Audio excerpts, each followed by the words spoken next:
Hey, Andy, it's great to see you. Thank you so much for joining us. You were here 18 months ago, and it was great to hear about Novo and Bolivia then. But you were you were just making a big change. Tell us about the change and how it's going. Yeah. Hey, James, it's good to be with you and obviously everyone in the church.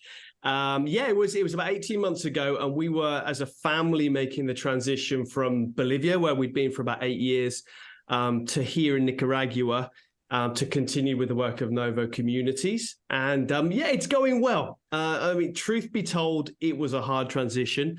It's amazing how much a sense of community you build, even in a foreign place over the course of 8 odd years. And starting afresh as a family in a new place definitely hasn't been easy. But God's been with us. And I actually think in the challenges of that, he's drawn us, closer to him and closer to one another, for which we're really thankful. But we're doing well. And things with Novo Communities are moving forward, which is a real encouragement. And you've still got that sense of vision for communities and individuals, I guess, torn apart by addiction. This is still the primary thing you're doing there. Exactly. Yeah, exactly, precisely. But that must take some effort, kind of pioneering that, getting that going. Absolutely. Yeah, no, absolutely. And there's been a few moments where we thought to ourselves, are we on the right track? Can we do this? Is God in this? I think you inevitably and probably rightly question those things from time to time. A big part of this season is, on top of kind of monitoring and encouraging the guys down in Bolivia and just keeping things solid there, which is going great. And it's such an encouragement to see David and the team down there doing so well. But then on our side now is pushing into forming new relationships with potential partners. So people who've either got a heart to start something from scratch or a heart to really develop a program into something even more effective. Mm-hmm. So there's a few things going on with that. We've had lots of conversations with some guys down in South Africa. Not quite sure where that's going to lead, but lots of back and forth. About a month ago, I was down in Ecuador, meeting with a rehab down there. Huge challenges to be faced, but a real disposition and a desire to grow as a program. And then here in Nicaragua, there's a couple of things. So there's a guy called Romel who traveled with me down to Bolivia about 6 months ago. He and his wife have got this long-standing vision to start a rehab here. So I've been walking alongside Romel, training, mentoring, all that stuff. That's going to take some time. It takes a lot to start from zero, but he's got good contacts outside the country and lots of positives there.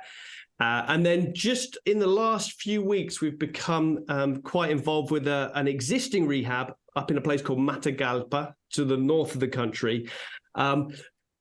Long story, but a rehab that's got a long history and has really been in a difficult spot for a while, and it's now time for a fresh start. So we're sort of being invited and are getting involved there, again in training, encouraging, just helping to, I think the big heart is seeing people who've got a heart, who've very often got real experience, but just lack sometimes that know-how and the resources to really do something really effective and that really glorifies God. I love what I'm hearing behind the spirit of what you're saying, or the spirit of what you're saying behind what you're saying, which is it's not like you've arrived and you're like, okay, this is what we do, off we go. It's very much, okay, God's called us here. What is God already doing? Who are the people? Yes. Which are the strategic partners? How do we pray into this? And that just feels really good to me. That's a very organic way of doing mission, which is just great. Yeah, no, that's encouraging, and it's nice to hear. And it's challenging because everything's a bit grey sometimes, and you're constantly trying to create a sense of order. But it's the way we feel it's right to do. And there are amazing people doing amazing work. And so that's what we want to do, is say, okay, what can we bring? We can bring experience. We've got a program. We've got a place now in Bolivia where we can train. But what we don't want to do is come in and sort of smother and say, okay, but it's got to be this, this, and this. So yeah, it's an enjoyable and also challenging approach. And you said something about God doing new things with you, bringing new you closer. Can you put into words anything you've learned about yourselves or about God in this season that would, I think about us in our relatively comfortable, not all of us comfortable, some of us are really difficult, but a lot more predictable lives. What's the thing you found about God that we really need to hear, do you think? Oh, gosh, that was a big question to land on you. No preparation.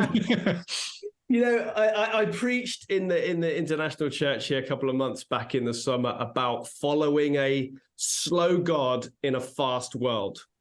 And just that feeling, and it came out of our sense of like, God, why don't you move faster? Why don't things change more quickly? And realizing, very much like we're a gear spinning at one speed, small and fast, and God's this bigger gear and his speed is slower. And so we get these kind of clashes. So it's interesting. Verses from Psalm 27, verse 14 have really been key. I'll read them to you.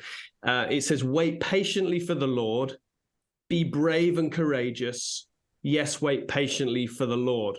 And that combination of like waiting and patience and things, just we're programmed to go at one speed, but also in that needing to show a bit of courage and recognizing you can't just sit back and wait for stuff to happen.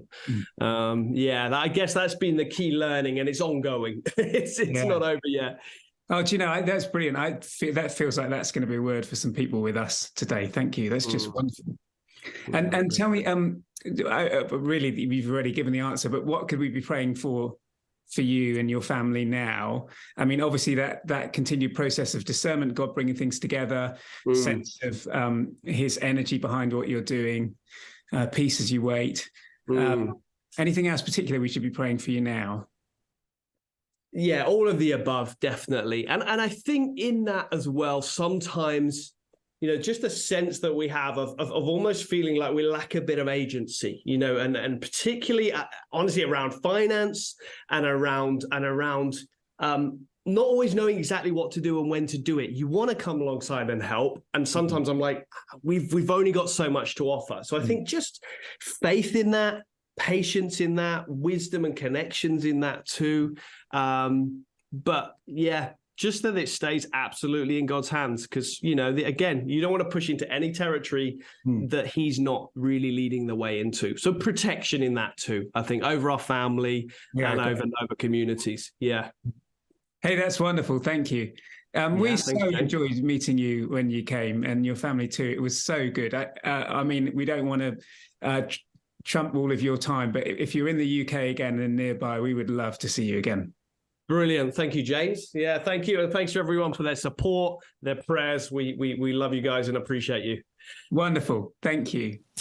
End of the summer term, I was up at QE and I was in a GCSE lesson, and I was talking with those students, and we were talking about the way that the church can impact local and global communities as part of their curriculum. And particularly we were talking about evangelists and missionaries and what the difference was between them. Now, GCSEs, you may or may not be aware, they tend to be quite reductive. It is about kind of taking the very key points and reducing it down to, can you remember this and bring it back in an exam? So you do tend to get a very simplified version of everything.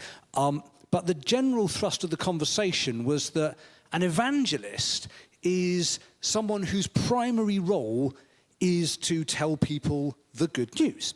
They go somewhere, they appear, they evangelize, which is from a Greek. It's from the Greek euangelos, meaning good and messenger. So an evangelist is literally a messenger of good news, a good messenger. They turn up and they say it, and then off they go again. They have evangelized. On the other hand, a missionaries are people who engage with a community. They go and they engage with a community, and they share the good news in a more practical and a more present way. Again, that's a simplification, but that's kind of where we were. And some of the students weren't quite getting this lined up in their head. And so I said, well, what do you think I am? What am I in this school? Am I an evangelist or a missionary? And they thought about it. And then one of them sort of tentatively went, well, I think you're a missionary. because you're not just here to tell us about Jesus. You're part of the school. In fact, I get to wear a staff lanyard, which is hilarious because everyone thinks I work there. And I'm like, I don't. I have no responsibility. It's brilliant. But I'm part of the school community. Now, to be clear, I'm not in any way today knocking evangelism. Evangelism is it's a wonderful God-given gift. It's a brilliant thing, and I mean, I'm always very in awe of those evangelists like Billy Graham or J. John or any of the others who can sort of stand up and just present the gospel in such a compelling way that people go, yes, I want to be a Christian right now. It's like, yes, well done you. That's excellent work. Particularly J. John, who just sort of stands up and does a half-hour stand-up routine that appears to not really be anything to do with anything, and then goes, who wants to be a Christian? And half the room go, yes. I don't understand it. I just think it's very good. So evangelism is a great thing, and all of us are evangelists in one way or another, because we can all talk about the difference that Jesus has made in our lives. We might not all be good evangelists. We might not all be very good at evangelism, but that's not really the point. We can all do it. In the same way, we're all missionaries. See, the word missionary comes from Latin rather than Greek, and from the Latin word missio, and it means send or sent. As it happens, it's the same as the Greek word apostle. Apostle, which comes from apostolos, also means send or sent. So missionary and apostle are basically interchangeable words. We're all missionaries, we're also all apostles. Which actually, I think, is kind of a bit of a sticking point, if you like. It's a problem because I don't look at myself and think, Dave, you're an apostle. I don't look at myself and think, oh, yes, I'm a missionary. Because apostles are people like St. Paul. Paul is an apostle. Peter, he's an apostle. People that go to Africa or to China who set up hospitals and schools and orphanages and projects in Nicaragua, those people are missionaries, but that's not me. Like, the closest I get to missionary work is like I give some money to BMS or to Novo or to whoever we're supporting. Missionary work is good work. It's not my work. And the thing is, that's complete nonsense. That's rubbish. It's just not true. See, when Paul writes to the Thessalonians, and we heard that reading earlier, when Paul writes to the Thessalonians, he isn't writing to a long-established church community. He's not writing to one of his long-term mission partners like Timothy or Titus.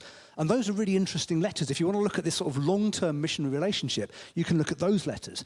But Thessalonians is not that. As far as we know, Paul's in Thessalonica, for about 3 weeks, and then gets kicked out by people who don't like what he's saying, and then he moves to the next city. He's kind of pursued down the coast by mobs until he ends up in Corinth. And once he gets to Corinth and things settle down a little bit, he writes back to the church at Thessalonica. So it is a young church. Incredibly young church. It's, I was telling someone recently, this church has been here for over 100 years. The building is Victorian. Paul is writing to a church that's been there weeks, a couple of months maybe. Not that long. And yet, look at how Paul talks to them just in the first 8 verses of his letter. He says, we continually recall the things that you have done because of your faith and the work you have done because of your love. He says, you know how we lived when we were with you, and you became like us and like the Lord. You became an example to all the believers.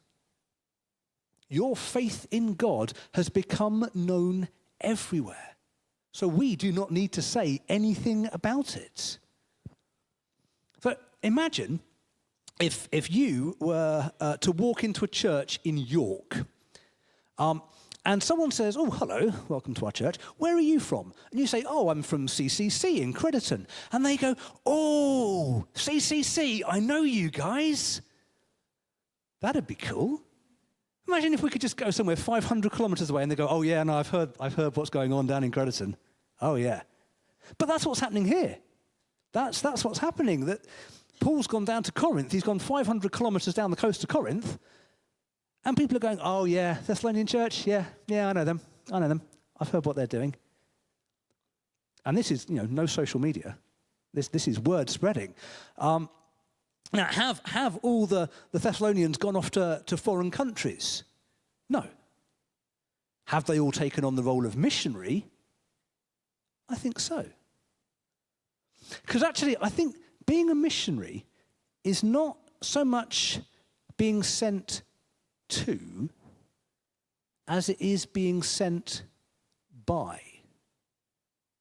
The Thessalonian believers have been sent by God.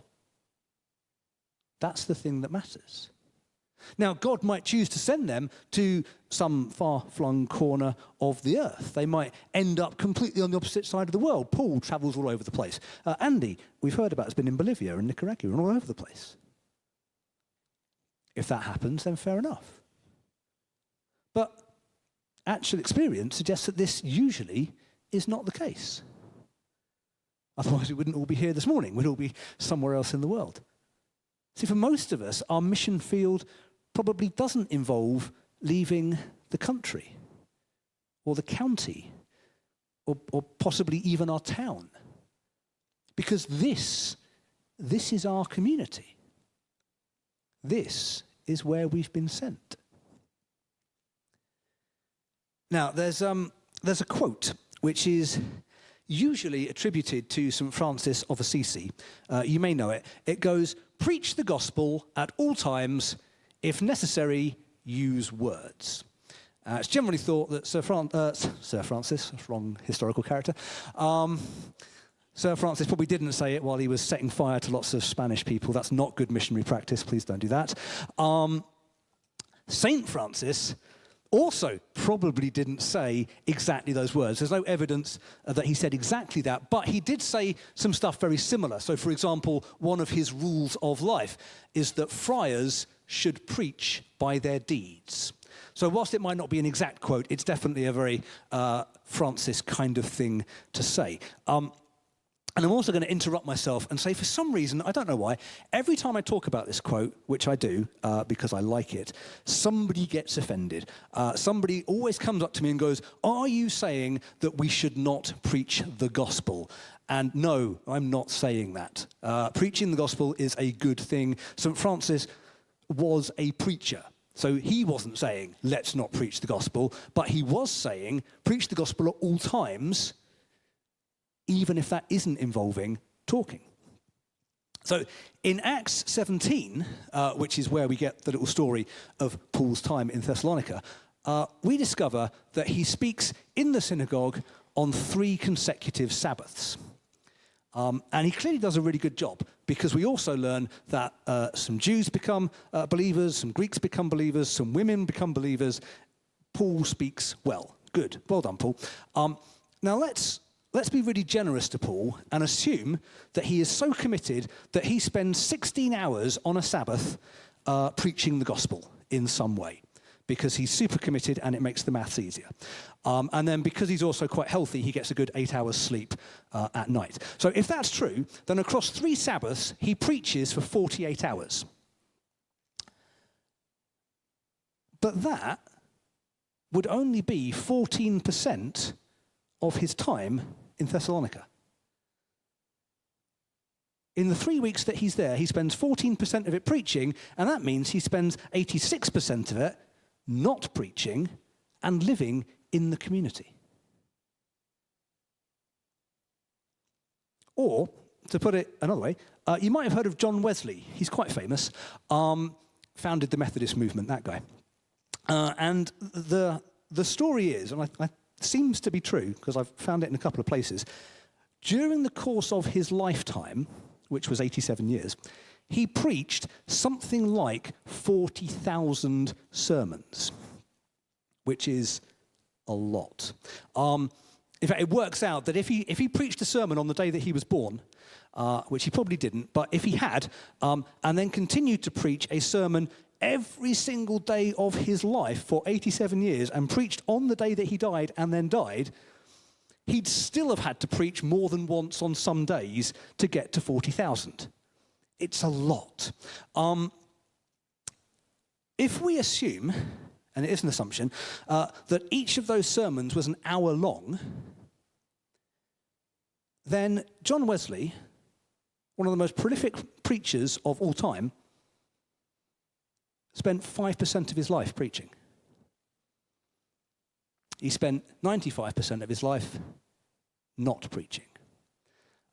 In fairness, probably riding around the country on a horse writing preaches, which is a thing that he used to do, which is quite cool, and obviously starting off the entire Methodist Church movement. But only 5% of his life was his preaching.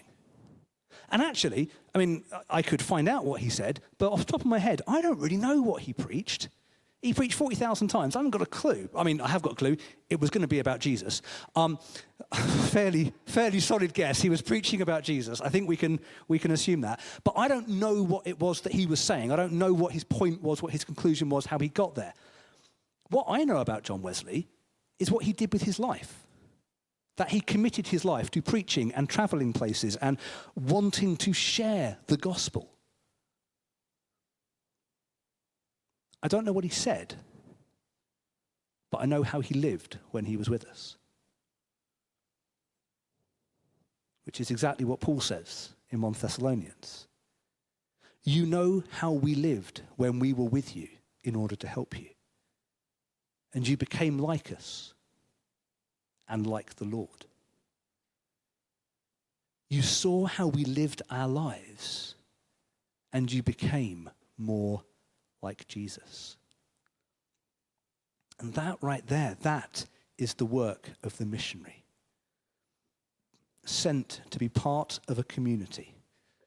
Sent to live as an example of Jesus so that others might become more like him. I mean, do any of us do it perfectly? Probably not. Can all of us give it our best shot? I think we can. As we get towards the end here, we'll just go back to Thessalonians again, and we'll take two things. The first thing is that they watched others. The Thessalonians watched Paul and Silas and Timothy and probably the rest of the gang. They saw what they did and what they said and the way that they treated each other and the way that they treated the people around them.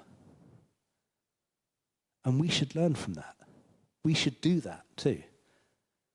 There are people in this church community right here, but also in this church in Crediton and this church in Devon. There are people who are brilliant at engaging with the community around them.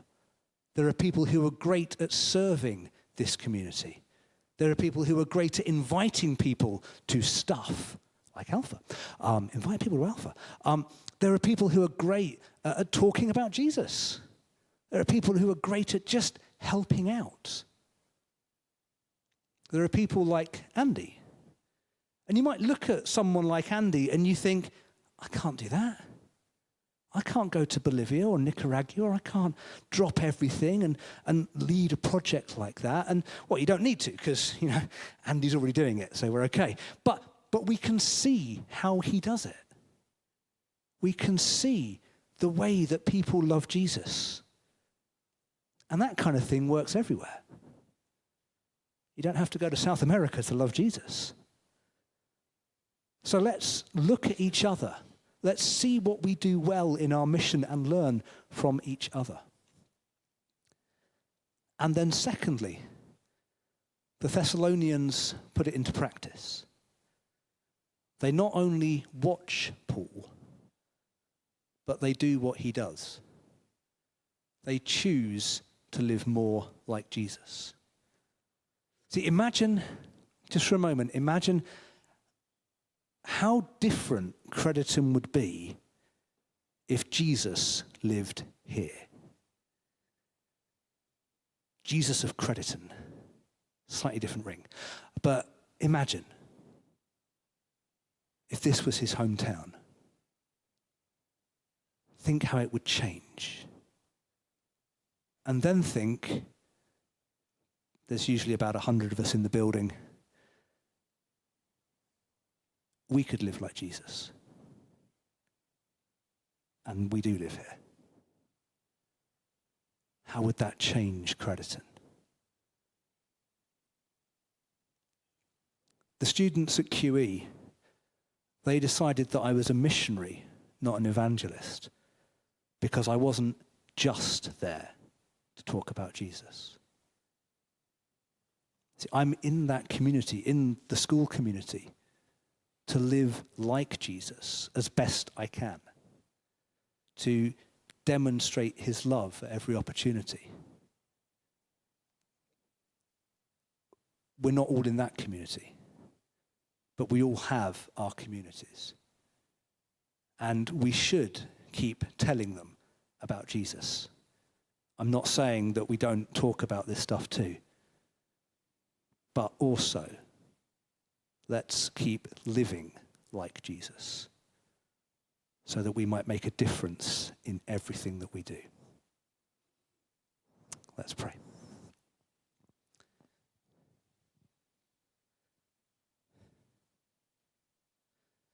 Lord, I thank you for those words that we heard from Moses,